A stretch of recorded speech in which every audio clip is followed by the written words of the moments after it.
Welcome to Revolution Against Evolution. I'm your host, Doug Sharp. Your co-host Rich Gear here as well. And, Doug, the title of our show should be, I think of that song, Delta Dawn. Doug, we're talking about river deltas today, and I guess that's as good a title as any. But, Doug, tell us a little bit why you started thinking about this subject. And it's quite fascinating because I think you are correct. I've never really heard anybody address the issue we're going to talk about tonight. No, I haven't heard this at all, but I was paying my water bill at Delta Township. Delta Township, okay. And I said to myself, well, Lord, what's the topic for this week? And he said, I saw that. I said, I've never thought of this, but if you take a look at the river deltas of the world, right, they really don't show that there's enough sediment to explain for millions of years of erosion. Yeah, so why don't you tell, what do you mean by that exactly? I mean, because, Okay. So keep going on here's that. what I observed. First of all, you think of the Bird's Foot Delta that represents the Mississippi River. Okay. And so it extends out into the ocean a little ways, and so that has a certain land area, and I then got to thinking, well, what other watersheds are there in the North America? You have the St. Lawrence Seaway, which you don't have a delta at all. Okay. But it sort of widens out into a vast estuary where it dumps into the Atlantic Ocean. In the ocean, yeah. Okay. Then you have the Colorado River. The Colorado River, there's a delta there, but if you have to understand that the entire flow of through the Grand Canyon represents all that sediment. Oh yeah, okay. And where did all that go? Because you have the Sea of Cortez where it empties into, and that's a vast estuary as well. And so there is a small delta down there, but there's not much. Not much, okay. You go to the Columbia River. The Columbia River empties out into the estuary. It widens out and some of these rivers, you can see that there's a canyon that actually extends out into the continental shelf. Okay. And so it acts as if there wasn't an accumulation of all that sediment, but it was it was what happened during the flood. Oh, okay. When it was emptying out, it was cutting these canyons, and so the rivers that are today just follow the natural erosion that took place after the flood. Okay. And where all that sediment went is going to be a question. Now, then you have to explain, well, if you take a look, go out west where we go, and you see all this accumulation of sediment on the continent where you go into the Zion National Park and all the different areas in Arizona. There's these vast piles of rock and sediment laid down by water action, and where did that come from? So in regards to sediment, where did it go and where did it come from? Okay, yeah, okay. Well, I was curious about that because you got some things, when you say where did all this go, you're talking about some of the rate of sediment. Let's say we start out with the Mississippi River. Yeah. It's an average of 436,000 tons a day. Yeah. Okay? And the low thing is about 200,000 tons. And so the high is 1.5 million tons. That's an average of 160 million tons a year. Right. That's a lot of sediment, Doug. Okay. My sediments exactly. Yeah, my sediments. I was setting you up for the straight line. Okay. Over 1 million years, it would be 160 trillion tons. A ton of sand represents 2.2 cubic feet. 22 cubic feet. Oh, 22 cubic feet. Sorry. So that's even worse. So now the volume of sediment in 1 million years would be 240,000 cubic miles. Okay. Now, what does that mean? Okay. 240,000 miles this way, 240,000 miles this way, and 240,000 miles this way. All right. Okay. And so that's enough to cover the entire surface of the Earth, more than a mile deep. That's after 1 million years? After 1 million years. Yeah. Okay. What I'm saying is because they're telling us the dinosaurs, 65 million years. And they say that the age of the Mississippi River Basin is 70 million years. Okay. Wow. Okay, So where did the sediment go? where did the sediment go, and where did it come from, and it does. And I had never heard the creationists talk about this. I've or never heard of it. evolutionists talk about I've never this. heard of this. And I just started working out the numbers. I said, "Well, what's the flow of sediment?" And they gave me a number.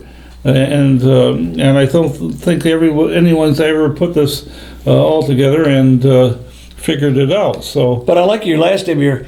It says in 4,000 years it would be 95 cubic miles of sediment, which you think actually makes that could make some sense. yeah, if you take from what we see today. 4,000 years of flow of the Mississippi River, this is your bird's foot delta that you have for the Mississippi River. That aligns right up with the 4,000 year accumulation of sediment. Is what you're saying? Right. And That's interesting. The only person I think has even talked about this is D. Russell Humphreys. Okay. And his things showing evidence for a young world. Oh yeah, he talked about. I remember he talked about a lot of things. But Yeah, he also talked about the accumulation of salt into the sea. That's what I remember. And other indications of that sort. But this accumulation of sediment is really a big bugaboo in my mind for evolution. So let's take a look at the major river deltas of the world. Yeah. There's the Nile Delta. The Mississippi Delta is 5,000 square miles. All right. The Nile is 10,000 square miles. And the largest one in the world is the Ganges and the Brahmaputra River Delta. Okay. And that it's the largest in the world and drains the Himalayas at 41,000 square miles. Oh wow. And so, if you take a look at what the drains of, it drains the Himalaya mountains, and so there's a lot of sediments that's coming off of that. And the Ganges is one of the dirtiest rivers in the world. One of the dirtiest rivers in the world. It's filthy. Yeah. Yeah. So Doug, so how many? What you were noticing before, or we were talking before the show, is that there's a lot of river systems, but there's really not that many major ones, and you've listed them down here. Right. And it's kind of interesting that I never even thought about. We have like North America. We have 1, 2, 3, 4, 5, 6, 7, 8, 9. You list, which is quite a bit. Yeah, and 3 of them are little. Yeah, The which major ones are Mississippi. the Mississippi River. It also includes the Missouri because that's a tributary of the Mississippi. Oh yeah. The St. Lawrence, and then you have the Ohio and the river flows into the Mississippi. Okay. Yeah. And then the Colorado River is the other one. That's the Grand Canyon. Goes in the Grand Canyon. Yep. Then you have the St. Lawrence Seaway, which drains the Great Lakes. You have the Columbia River, which also includes the Snake River and the That's Savannah the western River. The western area. It drains part of Canada. Yep. And up in Canada and Alaska, you have the Yukon, the Mackenzie, and those big rivers. Right. And so you take a look at the Prudhoe Bay area where the where the Mackenzie River flows into, and there's a little Eskimo town there called Tuktoyaktuk. Tuktoyaktuk? That's easy for you to say. Yeah. Wow. How many people live there, probably? So maybe a couple thousand. Oh, there's a couple thousand? Oh, okay. Tuktoyaktuk and Inuvik. Inuvik, okay. So they're in the Mackenzie River Delta. But then you have the Yukon, which really doesn't have much of a delta at all. Yeah, you know what? I've never thought of the Yukon with a delta at all. You're right. Yeah. How about then you got the eastern United States? What you got? You have the Delaware River, the Potomac, the Hudson rivers, those little things that drain into estuaries. Okay. They flow out and into a wide basin in the Chesapeake Bay. But in all these rivers, there's just not enough sediment in any of them, is what you're saying. No, where is it? You know, none of those three I just mentioned have a delta. Which three? The last three? Delaware, Potomac, and Hudson? Yeah. Neither one. Okay, wow. Well, then we go to South America. There's only two major rivers. I mean, there's a lot of rivers down like there's the Amazon and how do you pronounce it? Piranha? Piranha, yeah. Piranha, like the fish? Yeah, well, that was it's spelled different than the fish, though. Piranha. Piranha, okay. It flows out near Buenos Aires. Oh, really? Okay, in Brazil? In Argentina. Argentina, I'm sorry. Yeah. Oh, yeah, okay. I'm thinking Brazil. Okay. Yeah, the Iguazu River in South America flows into Piranha. Okay. And so there's a big estuary there. It flows out and it widens out. Okay. And it looks like there's a submarine canyon that goes down there, but all right. Yeah. So it's flowing out, but it's not really contributing what you would call a lot of sediment to the continental shelf. And so it's a real puzzle to me that you're saying this is consistent throughout the world. Like we go to Africa now, we have what, 5 rivers there, or 5, 6? Yeah, the Nile River is one of the biggest deltas in the world. Yeah. And but that's only 10,000 square miles compared to 41,000 with the Ganges, huh? Right. But double what the Mississippi is. You have the Congo, which flows out into the Atlantic Ocean, and but there's not much of a delta there. Okay. The Orange River is in South Africa, and that flows out into the Atlantic. In the Atlantic, okay. But and there's a lot of sediment that flows through that. There's like a few waterfalls in it, and it. But it just dissipates out into the Namibia. Namibia? Yeah. Yeah. Okay. So, I'm not familiar with this river. Okavango? The Okavango Delta is very interesting because it doesn't flow into the ocean. It flows into the desert. Okay. Well, is the desert getting enlarged, or what's happening? Well, it flows out and then it evaporates. Okay, but does it carry? It ends up in Botswana. Okay. But it starts in Angola, in the mountains of Angola, and it flows southward into parts of Namibia and Botswana, and then and the Okavango River Delta is really a lush wildlife area where, the whole climate there is all desert, and so What desert is it? Do they have a name? Is it? Well, Botswana is pretty much all desert. All desert. Okay, I didn't realize that. I just figured. And Namibia is also. Is it? Now, what I get on all these rivers, they flow down from like mountains or higher elevations, correct? Right. So again, if you have millions of years of eroding, you should have huge canyons or at least big alluvial plains, or you should have the mountains kind of being worn down to nothing, it would seem to me, correct? Yeah. But they're still pretty high, and we don't have all the sediment, as you're saying, that should be down at the basin or the base of these river systems. There should be a lot more. Based upon present rates of flow. The present is the key to the past. Yeah. All right. But they say that until it doesn't fit their theories. Then they just they make up ad hoc explanations for things that creationists have been saying for years. This doesn't explain it based on uniformitarian principles. Right. Uniformitarian does not work. Lying geology does not work for a lot of things. It works in regional areas or small areas or for smaller periods of time. Like what we see today, the last couple thousand years might be somewhat similar. Well, let's take the origin of the uniformitarian ideas. Yeah. With Lyell, and of course, what he just studied was the Niagara Falls. Oh yeah. He went out and talked with some of the locals there, and he said, asked them what the rate of erosion was, and, Right. Okay. and they said maybe about 4 feet a year.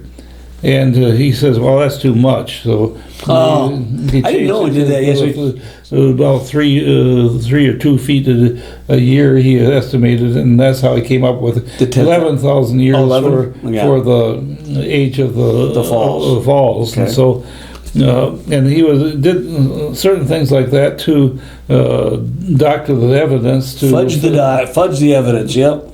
And if you take a look at for the person who first explored that area from the French, Father Hennepin. Oh yeah, okay. He had a drawing that he made of the Niagara Falls. Yeah, it's a pretty well-known drawing, actually. Yeah, it's a pretty well-known drawing, and there's actually a place that says it's called Hennepin's Point. Okay. And so that's the point from which he made his drawing. But the falls, it looked like Goat Island really didn't actually exist very much. Well, even Doug, in modern times, we have looked at the rate of erosion, and the only reason why we even have a Niagara Falls that looks pretty much like what we grew up with, they had to shore it up. In our lifetime, was it the 70s, 80s? When did they do that? They actually stopped the falls from going over. I think on the American side. I think they've done that several times, and they probably did it several times, which indicates the erosion is much faster than they're want you to believe. And number two, if that's the case, those falls are not 11,000 years old. They're luckily if they're even a couple thousand. Based on modern assessments or visual looking at what's actually happening, it's much more intense and faster erosion than they said. So, but why do they still hold on to their theories? Because they need these ages, don't they? They need the ages, and I don't think they make a connection that they have to do something with all the sediment that's eroding all through. Yeah, no, that's back to the deltas. I think that's pretty good because we got through Africa. There's 5. Oh, we didn't go through Zambezi and Niger River, but anything about those? The Zambezi rivers, well, of course, where Victoria Falls. Beautiful. And that flows into the Indian Ocean, and when we were there in South Africa, we saw the one waterfall there. You remember that? It was yeah. How about the Niger River? Well, that flows through Nigeria, but it flows into the little bay that forms the crook of Africa there. But again, not enough sediment. Not enough sediment. None of these really show enough sediment to justify millions of years. No, go to Europe. You got the Rhine, the Danube. How do you pronounce it? Dnieper or Dnieper? The Seine, Volga, and the Thames. The Thames, of course, is in England. That's England. Yeah, that's a little. That's got to be small. Yeah, and Volga flows into. I think it flows in the Caspian Sea. Oh, okay. Yep. And the Seine, of course, goes where Paris, and I've been on the Rhine and the Danube, and have you? The Rhine flows out into Amsterdam. Okay, now is the Rhone part of the Rhine, or is it total? Is it just a smaller river, not connected? The Rhone, Rhone. I don't know where that is. Okay, I'm not a geographical guy. Yeah, that would have been a much smaller river.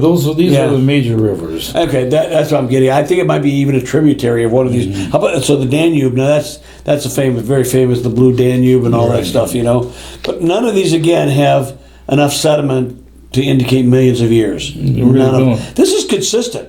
This is pretty amazing. I mean, you figure you can find one spot, and a lot of times if you can find one, they'll just carte blanche say, well, see, that's what happened, But Asia has a lot more. Yeah, you have the Yangtze River, the Tigris, and the Euphrates. Oh yeah. The Ural River, the Ganges, Indus, the Brahmaputra River. Yeah, You got the Mekong River, the Irrawaddy, and up in Siberia, the Ob River.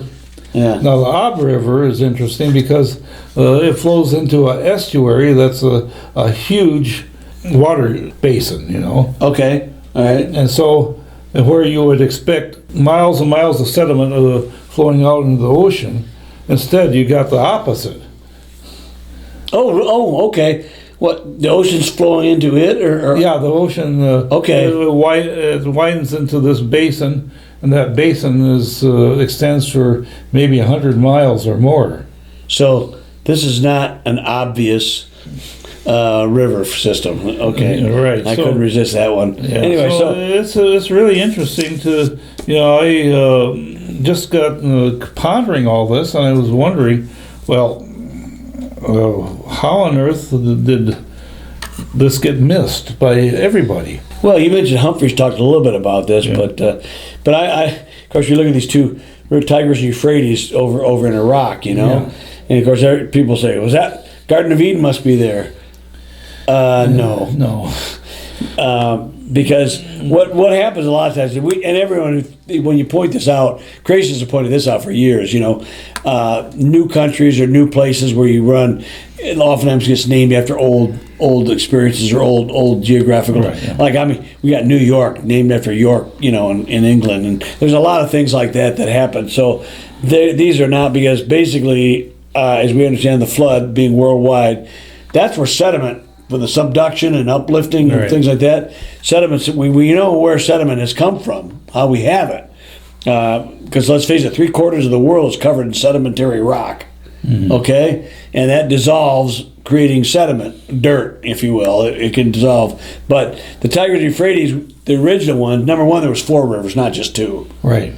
And they What would was be the Pison and the Hiddekel or something like that? Hiddekel, yeah, something like that. Yeah, that's the 2 second. And they'd be covered in millions of tons of sedimentary rock. And so basically after the flood, they just named the new rivers the same as the old. And the old ones. That's usually what happens. We see it all over the place where you have. You have New York and Yeah. named for There was New Amsterdam. I mean, there's all kinds of stuff that've been named after. In fact, the museum I recently retired from basically had a whole thing of countries and cities or areas that were named after places in old countries. So it's not really surprising that you would have that. And even sometimes that cities get named something and then they get changed and then they even get changed back. Classic example is St. Petersburg, which became Leningrad. Now it's back to St. Petersburg again. That's the same location, of course. But the idea that these are the same 2 rivers that are in the Garden of Eden, no, not likely. But none of these, again, the Yangtze, okay, that's China, all right? Right. And the Tigris, Euphrates, so all of these have the same lack of delta plains, delta runoff. not done to justify a million. Oh yeah, years they of- have them. They're not saying they don't have the deltas, but we're saying the size of them or the amount of sediment that's there is not nearly. There's not enough sediment there to nearly explain even a million years, let alone millions or even hundreds of millions of years. Like maybe not 100, but even, I don't know how old some of these rivers are claimed to be. You talked about the Mississippi, 70 million years old, right? Right. Yeah. So that's one we know. It can't even justify 1 million years. There'd be too much sediment. And all of these are probably proposed, Doug. I don't know off the top of my head how old they are. Be interested to find out how old they say each of these rivers they think are. Okay, that's a project for you guys out Yeah, there in think TV about that. land. Yeah, email back. Go look those up in Google and see what they say is the age of each of these rivers. I didn't realize that, Doug, and I think you're being astounded by that. Astounds me is I never thought about it either. I just never thought about that lack of sediment, which based on how much sediment there is in the world, there should be all kinds of it.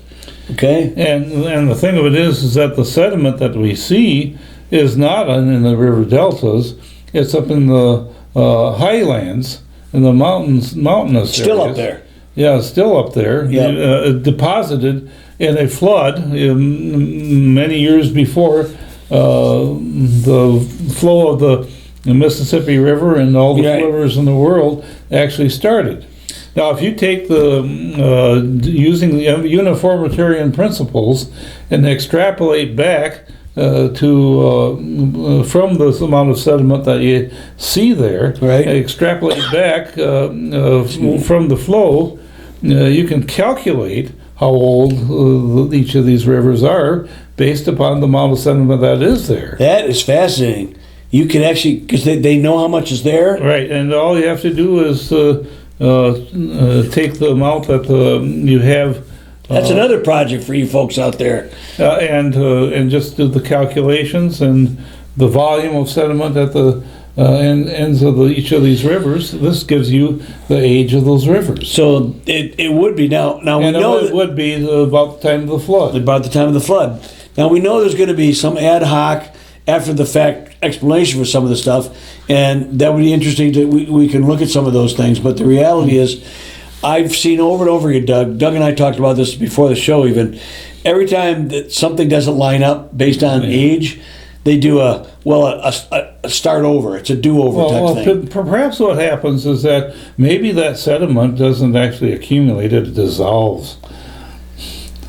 Or evaporates or something. Well, where does it go? It's not up in the atmosphere. How it goes out in the ocean and accumulates. Yeah, does it go in the ocean? Yeah, No. there's not enough sediment on the ocean. That's Right. one of Humphrey's argument. There's not enough enough. sediment on the ocean to have the sediment running from the mountains running into the oceans. I can't think of an explanation. I can't either. That's very good about that. It's an amazing thing when you think about stuff like that. That their clocks don't work, and so they reset the clock. Right. They do that a lot in a lot of areas. We talked about that. Whether it's the magnetic field, whether it's mountains. How come the mountains are still tall? Why don't we have a lot more sediment at the base of some of these mesas? You know. Now, one thing I did want to mention is that the Colorado River has an interesting story because at the time of about the turn of the century, there was a time where they were working on the canals there to irrigate the Imperial Valley. Okay. And there was a breach in one of the dams that, and the entire flow of the Colorado River went into the Salton Sea area. Oh yeah. When did this happen? 1905. Okay, I know it was early To 20th century. 1907. It Oh kept yeah. flowing all that time. And so perhaps some of that sediment ended up in the desert there, but you have to figure out there's a lot of different things that you have to consider when you're trying to propose a million years evolutionary scenario. After the fact. All right. Wow. And so this is I think this is a powerful argument. And I'm surprised I haven't thought of it before, and I'm preparing a book called Don't Let Your Geology Mess Up Your Theology. Yep. But if you want to see, and when that book comes out, and if you want to see a little bit more of this, we hope that you will buy that book. Yep. We'll see you next time on Revolution Against Evolution.